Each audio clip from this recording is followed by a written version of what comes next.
आपण पाहूया उदाहरण पुढचं। साधारणपणे आपण एकात एक असणारे 3 वर्तुळ लिहिलेली आहेत आणि या 3 वर्तुळांसाठी आपल्याला आकृती शोधायची आहे की आकृती नेमकी कशी येईल। तर एकात एक असणाऱ्या 3 वर्तुळांसाठी खूप सारे वेन आकृत्या तुमच्यासाठी इथे दिलेल्या आहेत पहा। उदाहरणार्थ पहा, दिवस, मिनिटे आणि सेकंद असं दिलेले। दिवस,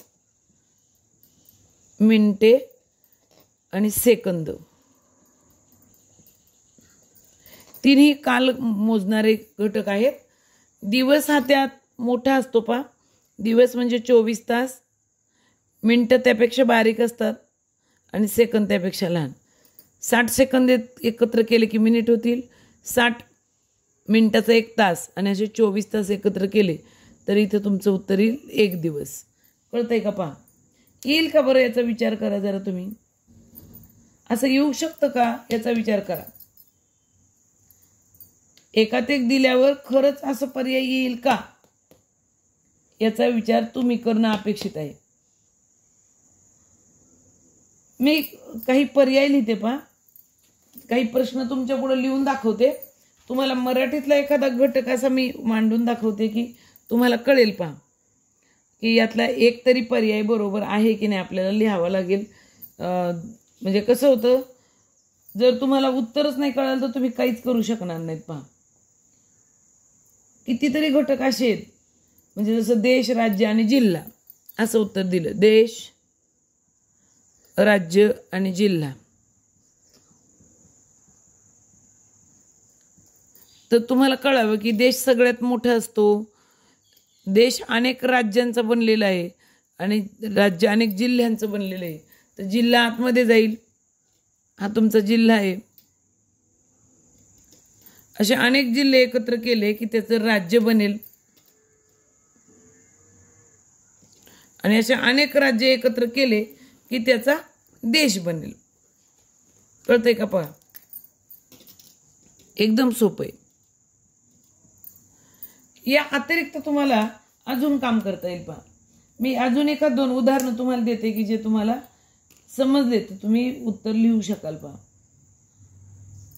आपण असे घटक घेणार आहोत की एक सर्वात मोठा घटक आहे, त्याचा दुसरा उपघटक आहे आणि त्यात पुन्हा एक उपघटक प्रतिनिधित्व करणारा दिलेला आहे। तर तुम्हाला एकात एक असणारी 3 वर्तुळ म्हणजे 3 वेगवेगळ्या आकृत्या नाहीत, त्या एकमेकांशी संबंधित आकृत्या आहेत पहा। म्हणजे जसं एखादं राज्य दिलंय, मग त्याची राज्यातलं एखादं मोठं शहर दिलंय, त्यातलं एखादं उपनगर दिले। म्हणजे समजा मी राज्य दिले महाराष्ट्र, महाराष्ट्रामध्ये शहर आहे मुंबई आणि मुंबईमध्ये उपनगर आहे घाटकोपर। इथे तुम्ही अनेक उदाहरणं तयार करू शकाल आणि लिहू शकाल। उदाहरणं कशी आहेत पहा, म्हणजे जर मी असं उदाहरणं लिहित चालले तर तुम्हाला मला काय बोलायचं ते कळावं की माझ्याकडं एक वर्तुळ आहे जे महाराष्ट्र राज्यासाठी असेल, हे राज्य आहे महाराष्ट्र आपलं। महाराष्ट्र राज्यामध्ये मुंबईसारखे अनेक जिल्हे आहेत, मी त्यातला एकच जिल्हा उचलला आहे मुंबई म्हणून।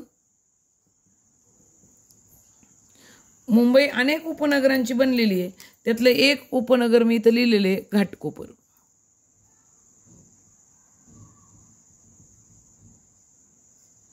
जसं एखादा देश, त्यातलं एखादं राज्य आणि एखादं शहर, गाव, तालुका, जिल्हा असंही तुम्ही घेऊ शकता। अनेक उदाहरणे आहेत, अनेक। तुम्हाला ती सगळी उदाहरणं जेव्हा तुम्ही एकमेकाला जोडत चालाल तेव्हा तुम्हाला कळेल की हो आपल्याला अजिबात अडचण येणार नाही, आपण सोडू शकतोय।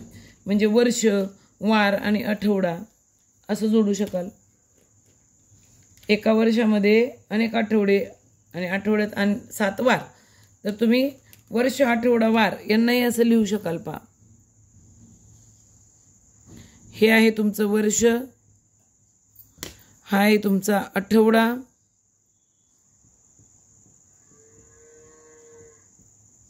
आणि आठवड्यात असणारे 7 वार आहेत, त्यापैकी कोणताही एक वार तुम्ही इथं घेतलाय, म्हणजे सोमवार, मंगळवार, बुधवार, व्हॉटेवर काय घेतलं असेल ते। अशा अनेक उदाहरणं तुम्ही एकात एक असणाऱ्या 3 वर्तुळांच्या वेन आकृतीसाठी लिहू शकाल। थोडा विचार केला तर जमेल.